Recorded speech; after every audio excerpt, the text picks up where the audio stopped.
চিৰাং জিলাত উপস্থিত হ'ল কেন্দ্ৰীয় মন্ত্ৰী ৰামেশ্বৰ তেলী। জিলাখনত প্ৰায় ৩৩৮ বিঘা মাটিত পেট্ৰলিয়াম মন্ত্ৰণালয়ৰ অধীনস্থ হিন্দুস্তান পেট্ৰলিয়াম লিমিটেডৰ উদ্যোগত ৫২৫ কোটি টকাৰ ব্যয়েৰে এটা বৃহৎ ডিপো আৰু এটি বটলিং প্লাণ্ট স্থাপনৰ বাবে সিদ্ধান্ত লোৱা হৈছে। ইতিমধ্যে চিৰাং জিলাৰ প্ৰায় ৪০ গৰাকীতকৈ অধিক কৃষকে এই দুটি প্ৰকল্প স্থাপনৰ বাবে পৰ্যাপ্ত ভূমি প্ৰদান কৰিছে। আজি নিৰ্মাণ হ'বলগীয়া এই দুয়োটা প্ৰকল্পস্থলীত উপস্থিত হৈ সমগ্ৰ অঞ্চলটো পৰিদৰ্শন কৰে কেন্দ্ৰীয় মন্ত্ৰীগৰাকী।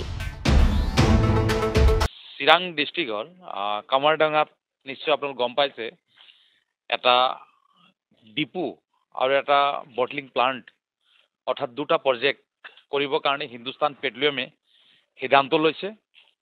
আৰু ইতিমধ্যে আমি প্ৰায় ৪০তকৈ অধিক খেতিয়কৰ পৰা ইতিমধ্যে মাটি আমি লৈছোঁ আৰু ইতিমধ্যে স্বইচ্ছাই আমাৰ খেতিয়কসকলে ইতিমধ্যে ২৩৮ বিঘা মাটি ইতিমধ্যে আমাক BTRৰ যোগেদি হিন্দুস্তান পেট্ৰলিয়াম ইতিমধ্যে দিয়া হৈছে।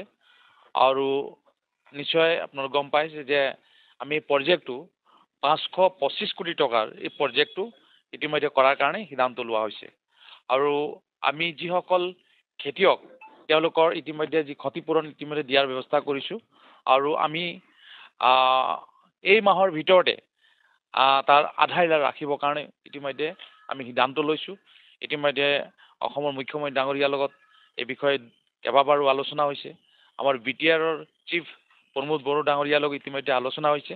আৰু আমি ইচ্ছা প্ৰকাশ কৰিছোঁ এই মাহৰ ভিতৰতে যাতে আমাৰ এই দুইটা প্ৰজেক্টৰ আমি আধা ৰাখিবৰ কাৰণে ইতিমধ্যে আমি সিদ্ধান্ত লৈছোঁ।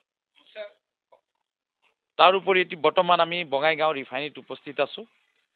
আৰু বঙাইগাঁও ৰিফাইনেৰী নিশ্চয় আপোনালোক জানে 2.7 মিলিয়ন মেট্ৰিক টনৰ এই ৰিফাইনেৰী ইয়াকো 5 মিলিয়ন কৰিবৰ কাৰণে ইতিমধ্যে সিদ্ধান্ত লোৱা হৈছে। ইয়াতো সমস্যা হৈছে মাটিৰ।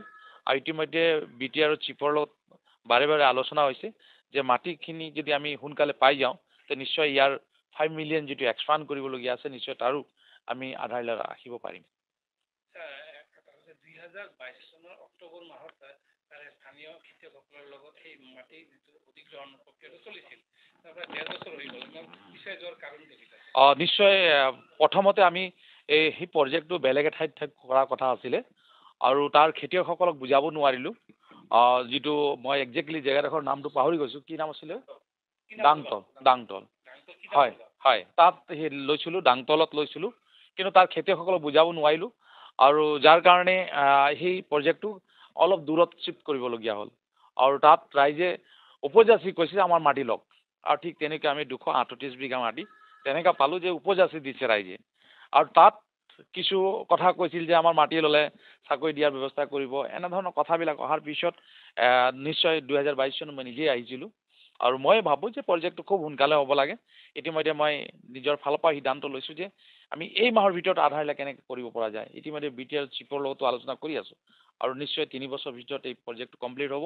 ৫২৫ কোটি টকাৰ এইটো প্ৰজেক্ট। আৰু নিশ্চয় মই ভাবিছোঁ আমাৰ পিৰিয়ডতে এইটো আধা হওক, এইটো আমি কামনা কৰিছোঁ। চমকৰ কথা নহয়, মই নাথাকিলেও, মই মন্ত্ৰী থাকিলেও নাথাকিলেও এই প্ৰজেক্ট অলৰেডি মিউনিচিপালৰ পৰা সিদ্ধান্ত লোৱা হৈছে যে তাত প্ৰজেক্টটো হ'বই। বটলিং প্লাণ্ট এটা আৰু এটা ডিপো নিশ্চয়, আৰু এটা তাত নিশ্চয় চাইডিং বনোৱা হ'ব। ট্ৰেইনেৰে তেলবিলাক আহিব, গেছ আহিব। আৰু তাতে বটলিং প্লাণ্টটোত বটলবিলাকত গেছ ভৰোৱা হ'ব। তাত ডাঙৰ ডাঙৰ টেংকি হ'ব, তাত তেল ষ্টক হ'ব। তাৰপৰা ওচৰ পাঁজৰ যিবিলাক ডিপো আছে তাত ডিপোবিলাকত তেল যাব। সেইকাৰণে এইটো কথা নহয়, আমি এটা প্ৰক্ৰিয়া, আমি এটা মন্ত্ৰী হৈছোঁ। আৰু নিশ্চয় আমি এজন অসমীয়া হিচাপে ভাবিছোঁ বড়োলেণ্ডত চবতকৈ ডাঙৰ এটা প্ৰজেক্ট আছে, এইটোৱেই BTR যে বঙাইগাঁও ৰিফাইনেৰী। ছেকেণ্ড প্ৰজেক্টটো হ'ব ৫২৫ কোটি টকাৰ এই আমাৰ বটলিং প্লাণ্ট আৰু ডিপোটো হ'ব। নিশ্চয় আমি আশা ৰাখোঁ অসমীয়া হিচাপে খুব সোনকালে হওক এই প্ৰজেক্টটো। উল্লেখ্য যে চলিত মাহতেই এই দুয়োটা বৃহৎ প্ৰকল্পৰ নিৰ্মাণ কামৰ শুভাৰম্ভণি আৰু আধাৰশিলা স্থাপন কৰাৰ সিদ্ধান্তও গ্ৰহণ কৰা হৈছে। ব্যুৰ' ৰিপৰ্ট B24 অসমীয়া।